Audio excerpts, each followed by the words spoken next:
Dr. David Jockers, and today we're talking about food sensitivity testing. And practicing functional nutrition for many years, I've run a lot of food sensitivity lab tests, and we see a lot of people that have sensitivities to a number of different food items. And one of the key questions I always get is, why does somebody develop a sensitivity to foods? And there's a number of reasons for that, but the most important factor with it is the fact that when we're eating, and especially the way that we eat in a typical American society, typical Western countries, we're putting a lot of stress on our gut lining, our digestive system. Eating things like GMOs and pesticides and herbicides, not eating enough fermented foods and bone broth and things like that, really foods that are healing for our leaky gut. Not doing things like intermittent fasting, which helps take stress off of our gut. Just kind of eating a lot of meals throughout the day. It's just a constant load on our gut lining. And we end up creating stress and inflammation, and that damages the little junctions. It kind of rips them apart, and therefore now those junctions are ripped apart. Now food particles cross into the bloodstream. The immune system tags them, thinks that they're a dangerous invader, and goes after them. So food sensitivities are a very serious thing. And running a lot of lab work, I've seen a lot of different, in a sense, just really a lot of foods that people are commonly sensitive to. Things like corn, soy, a lot of different dairy products. Gluten is a huge one that people are sensitive to. Eggs, oftentimes. So a lot of these types of things. But I will tell you, you can actually save a lot of money and not get the lab testing. And that's what we're gonna focus on today, is how to actually do biofeedback testing on yourself to see how your body responds to different foods. And this is a really simple, easy test you can do right at your house, okay? So this is how we do it. It's a biofeedback test, meaning you're getting feedback from your biology based on how you're responding to different foods that you put into your system. So as you can see right here, I've got some raw pecans, normally a very good food, right? Pecans, lots of antioxidants in them. They're a natural, real food, good fats, so normally should be a very good food. However, if I have a leaky gut, nuts are one of the most common things people react to. And I know for myself, when I was getting well from irritable bowel syndrome, I actually went a year without consuming nuts because I just had so much sensitivities. I would always have to clear my throat whenever I ate them. I would have brain fog, I would be tired. For other people, they develop things like eczema whenever they're eating foods that they're sensitive to. Oftentimes they develop a lot of sluggishness and fatigue, weight loss resistance. They'll develop autoimmunity, maybe to their thyroid or to their joints, and have more pain. So there's a lot of different issues that you may experience if you have food sensitivities. So it's just a good idea to test the majority of the foods that you're consuming. If you are dealing with leaky gut, or if you do have major symptoms, it's just a great idea to do this.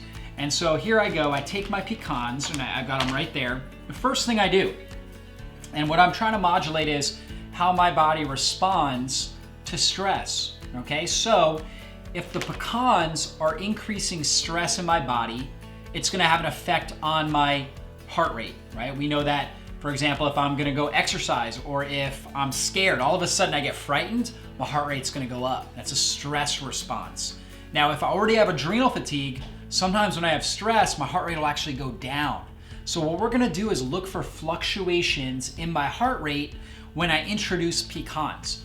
So the first thing I do, and I'm gonna start this out, is by taking 3 long deep breaths. So 1, 2, 3. Simple. I go ahead, I'll put my fingers on my wrist, find my pulse, and I'm gonna take my pulse for a minute. So if I watch a clock or watch my watch, I know how long a minute is. Let's say I take my pulse, and let's say it's 60, right? So 60 beats per minute. That's my pulse right there, let's say. Now what I do is I go ahead, I take a pecan, and I wanna watch for any sort of change. I'm gonna put this pecan on my tongue, okay? Just resting it on my tongue. I'm gonna wait for 20 seconds, and that will give my body time to respond to the unique compounds that are in the pecan and create, in a sense, a sensation to where it realizes it as either something neutral or good, like a healthy food, or as a stress response, something that's irritating and inflammatory. And if it does, it's gonna create a change in my pulse. So if I put this on my tongue and I let it sit there for 20 seconds, and then I go ahead and I recheck my pulse. If it is the same, so 60 beats, right? Or maybe a 1 beat per minute difference, that's what we call a negative response. And negative actually means good. It means that we don't have a food sensitivity to the pecan. That's a great response. If I see a 2 or 3 beats per minute difference, that's called gray area. What that means is it doesn't really mean that we have a inflammatory response. It just means that maybe something was off and we should recheck. We should always recheck until we either get a reading that's the same or 1 beat per minute difference, or one that's 4 or above. If I notice that it's 64 beats per minute, or if it would drop back the other way, 56 beats per minute, with no other stress, right? Me just sitting here, just breathing normally and checking my pulse, and we notice a 4 or more beats per minute difference, and that's a sign of having a stress response. That would be a sign I'd want to avoid that food, at least for a period of time. I tell people, take it out for a month and then retest. And that's really a good strategy. Take it out, it's an elimination diet. You take that food out for a month, and then you go ahead and you do the same exact test and you see how you respond to it. So again, simple. I put this on my tongue, let it sit there for 20 seconds.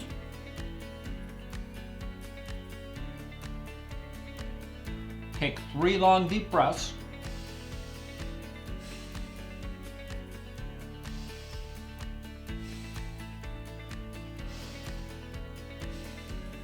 Go ahead, retest.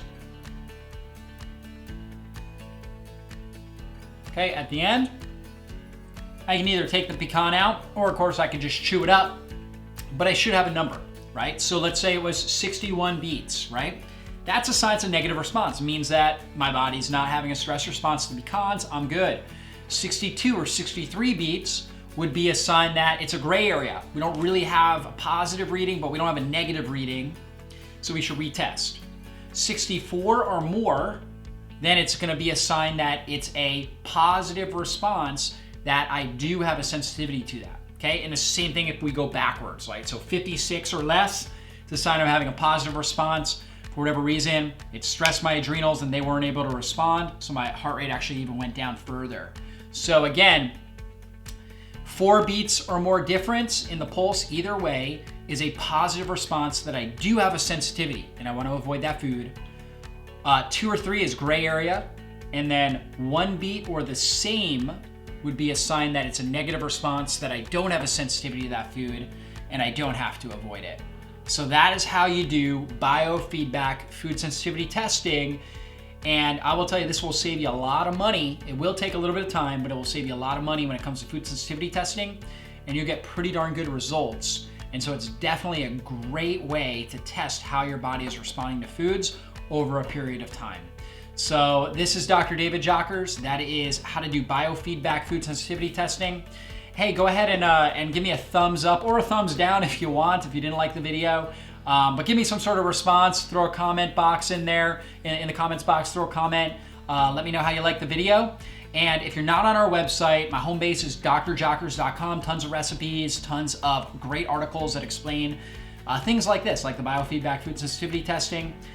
So go ahead and go to the website, and of course subscribe to our YouTube channel so you can get great videos like this. We will talk to you later. This is Dr. Jockers. God bless you guys. Have a wonderful day.